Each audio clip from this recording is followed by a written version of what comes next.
أعوذ بالله من الشيطان الرجيم بسم الله الرحمن الرحيم من الذين هادوا يحرفون الكلم عن مواضعه ويقولون سمعنا وعصينا واسمع غير مسمع وراعنا لجا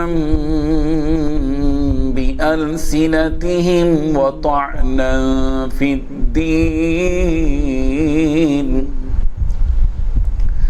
ولو أنهم قالوا سمعنا وأطعنا واسمع وانظرنا لكان خيرا لهم وأقوم ولكن لعنهم الله بكفرهم فلا يؤمنون إلا قليلا صدق الله العظيم. حاضرین و ناظرین، یہ درس نمبر 356 ہے.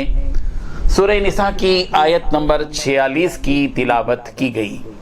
لفظی معنی دیکھیے، من الذین، کچھ ان لوگوں میں سے جو ہادو یہودی ہوئے، یحرفون بدل ڈالتے ہیں، الکلمہ باتوں کو، عن مواضعہ ان کی جگہوں سے، ویقولون اور کہتے ہیں، سمعنا ہم نے سنا، وعصینا اور ہم نے نافرمانی کی، واسمع اور سن تو، غیر مسمع کہ نہ سنایا جائے، وراعنا اور کہتے ہیں راعنا، لگن موڑتے ہوئے، بألسنتہم اپنی زبانیں، وطعنا اور طعن کرتے ہوئے، فی الدین دین میں، ولو اور اگر انہم بلا شبہ وہ قالو کہتے، سمعنا ہم نے سنا، واطعنا اور ہم نے اطاعت کی، واسمع اور سنیے، وانظرنا اور ہمیں دیکھیے، لکانا تو یقیناً ہوتا، خیرن بہت بہتر، لہم ان کے لیے، واقوم اور درست تر، لیکن لعنہم اللہ اللہ نے ان پر لعنت کی، بکفرہم ان کے کفر کے بسبب، فلا یؤمنون لہذا وہ ایمان نہیں لاتے، الا قلیلا مگر تھوڑے ہی. ترجمہ یوں ہے، اور یہ جو یہودی ہیں ان میں کچھ لوگ ایسے بھی ہیں کہ کتاب اللہ کے کلمات کو ان کے مقامات سے ہٹا دیتے ہیں اور کہتے ہیں کہ ہم نے سن لیا اور نہیں مانا، اور کہتے ہیں سنو کہ نہ سنوائے جاؤ، اور زبان کو مروڑ کر اور دین میں طعن کی راہ سے تم سے گفتگو کے وقت راعنا کہتے ہیں. اور اگر یوں کہتے کہ ہم نے سن لیا اور مان لیا اور صرف اسمع اور راعنا کی جگہ انظرنا کہتے تو ان کے حق میں بہتر ہوتا اور بات بھی بہت درست ہوتی. لیکن اللہ نے ان کے کفر کے سبب ان پر لعنت کر رکھی ہے تو یہ کچھ تھوڑے ہی ایمان لاتے ہیں. بزرگان محترم، اللہ تبارک و تعالیٰ نے اس آیت میں یہودیوں کی 2 شرارتیں بیان کی ہیں. 2 شرارتیں. پہلی شرارت یہ ہے کہ یہودی تورات کے الفاظ کو ان کے موقع محل سے ہٹا دیتے ہیں، اور دوسری شرارت یہ کہ اپنی زبانوں کو توڑ مروڑ کر دین میں تانا زنی کرتے ہیں، تانے والی باتیں کرتے ہیں.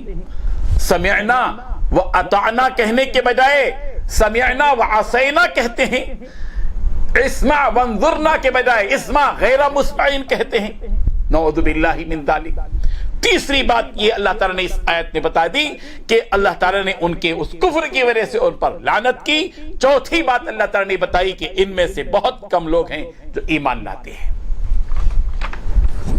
بات کھلی آپ کے سامنے آ چکی ہے. یہودیوں کی شرارتیں قرآن مجید میں جگہ جگہ یہودیوں کی شرارتوں کو بیان کیا گیا. بہت زیادہ شرارت، نبیوں کی گستاخی کرنا، ہیر پھیر سے کام لینا، اللہ کی کتاب میں تحریف کرنا، عدل بدل کرنا، یہ ان کا مشغلہ تھا.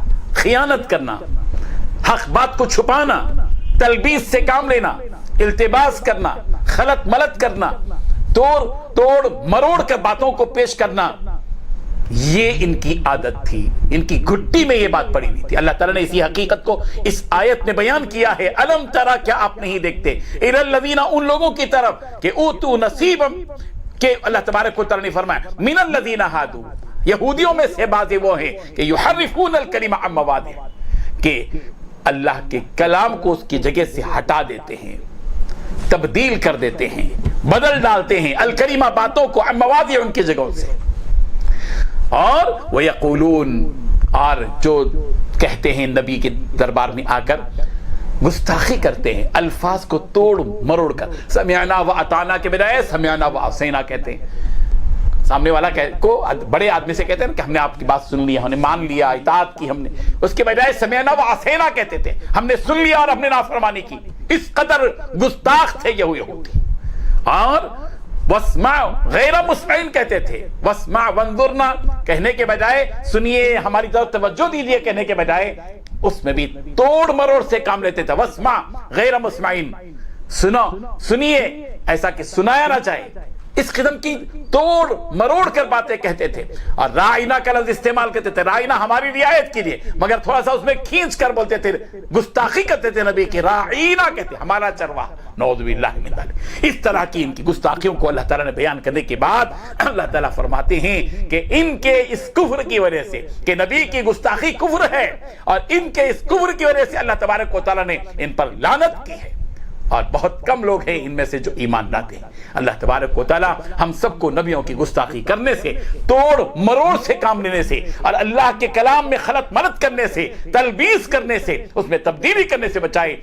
اللہ کی کتاب قرآن مجید الحمدللہ آج بھی اپنی اصلی شکل میں باقی ہے، اور الحمدللہ ہم مسلمان اس کی عظمت کرتے ہیں اور محبت اور عقیدت کی نگاہ سے اس کتاب کو دیکھتے ہیں اور اس کی باتوں کو تسلیم کرتے ہیں۔ اللہ تعالی ہم سب کو عمل کی توفیق عطا فرمائے۔ وآخر دعوانا ان الحمدللہ رب العالمین۔ لا إله إلا الله